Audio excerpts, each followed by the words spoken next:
Graça e paz a todos os irmãos, todos aqueles que acessam o meu canal agora pelo YouTube, todos aqueles que estão acessando o meu site www.admapologético.com.br.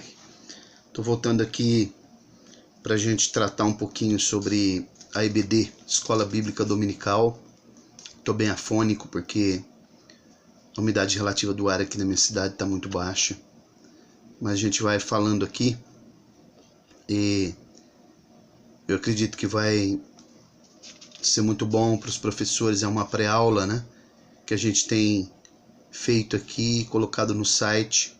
Só acessar lá a página de Escola Dominical no meu site ou então o canal no YouTube. A lição do próximo domingo, dia 29, ela vai falar sobre santidade ao Senhor. É a lição 5. Eu quero ler o texto áureo juntamente com você. Diz assim: e ser-me-eis santos, porque eu, o Senhor, sou santo. E separei-vos dos povos, para serdes meus. Levítico 20, 26. Então, essa lição, ela vai tratar sobre, na verdade, é parte do capítulo 20 do livro de Levítico. E nesse capítulo, Moisés vai enfocar principalmente dois tipos de pecado contra o Deus Todo-Poderoso, né? Ele fala de uma ofensa contra a verdadeira religião, né?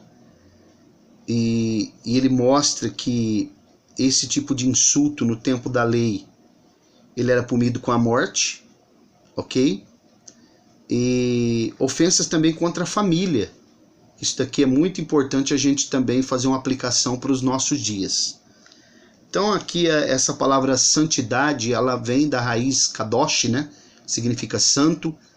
Se Deus ele é santo, aqueles que o servem também devem ser santos. A palavra santo, ela traz uma conotação de separado, não é?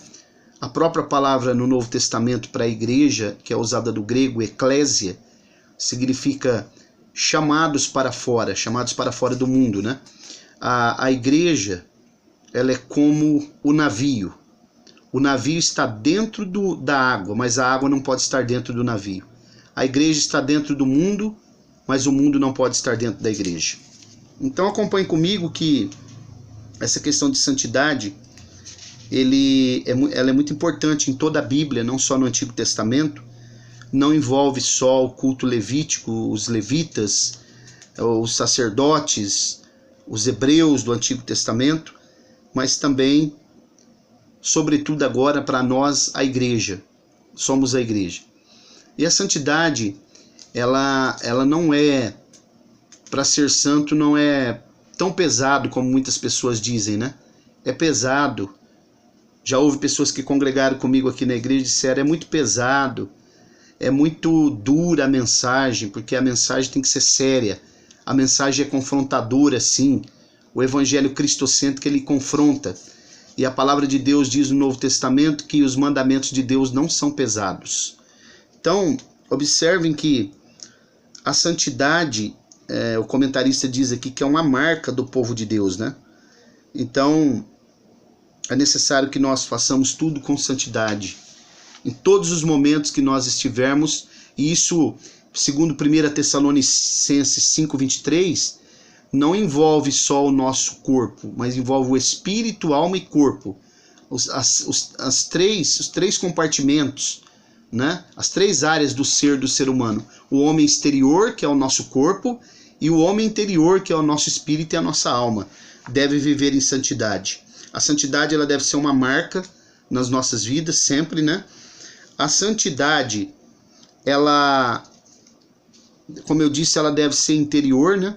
O sumo sacerdote no Antigo Testamento, trabalhava no tabernáculo de Moisés, ele portava uma lâmina de ouro, né?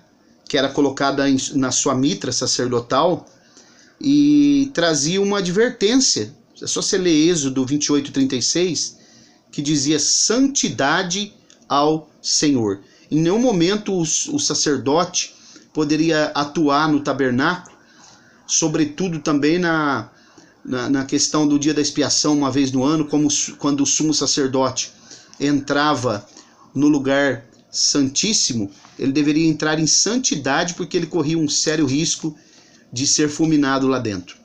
Então, a santidade é imprescindível para todos nós, para os servos do Senhor, para a noiva de Cristo, e sobretudo nesses dias que nós estamos vivendo de caos, né?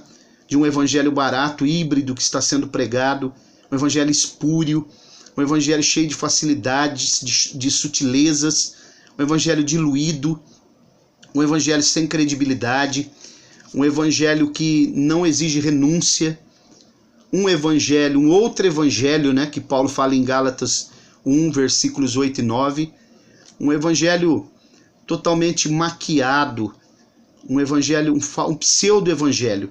O evangelho de Jesus Cristo, ele exige santidade, caminho estreito, né? Porta estreita, caminho apertado, e exige renúncia, exige tomar a cruz, negar-se a si mesmo. Por isso é imprescindível que cada um de nós, né? O Senhor exige de cada um de nós a santificação dos nossos filhos, santidade da nossa vida conjugal. O apóstolo Pedro diz que não se pode macular o leito do casal, né? Pureza, nós precisamos ter a pureza expressa sempre nas nossas atitudes. Santificação dos nossos filhos, né? Só dá uma lida no Salmo 127, o verso 3. Deus abominava que os hebreus oferecessem seus filhos a Moloque, que era um deus que tinha corpo de homem e cabeça de touro, como se fosse um minotauro. Ele ficava incandescente, colocava fogo dentro dele, tinha os braços estendidos, e a criança morria queimada nos seus braços. E pessoas ficavam tocando tambores para não ouvir o choro da criança. Então, isso é imprescindível que nós entendamos. Agora é época de eleição, de política, não vamos macular os altares da igreja, não vamos colocar políticos no altar da igreja, né? Ali é lugar de se pregar a palavra de Deus. Não vamos colocar microfone na mão de políticos que não professam a mesma fé que nós. E também igreja não é lugar de falar de política. Igreja é lugar de pregar o evangelho, a palavra de Deus e restaurar vidas. Nada de voto de cabresto, né? Não vamos misturar aquilo que é santo com aquilo que é profano, com o mundo, submundo da politicagem. Fica aqui uma dica. A santificação conjugal também, né? Deus sempre teve um compromisso muito forte com a família. A palavra família, né? Famulus, ela significa escravo doméstico, servo doméstico. Foi a primeira instituição estabelecida por Deus. É a célula máter da sociedade. Por isso, tantos movimentos, tanto ativismo para tentar destruir a família. Família tradicional. Família que Deus idealizou é a família nuclear monogâmica. Homem, mulher e sua prole.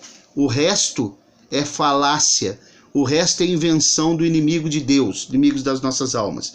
O adultério, precisa se tomar muito cuidado com o adultério, porque diz um certo pensador que o adultério ele transforma um rio de águas cristalinas em esgoto. Então vamos pensar em tudo isso, né?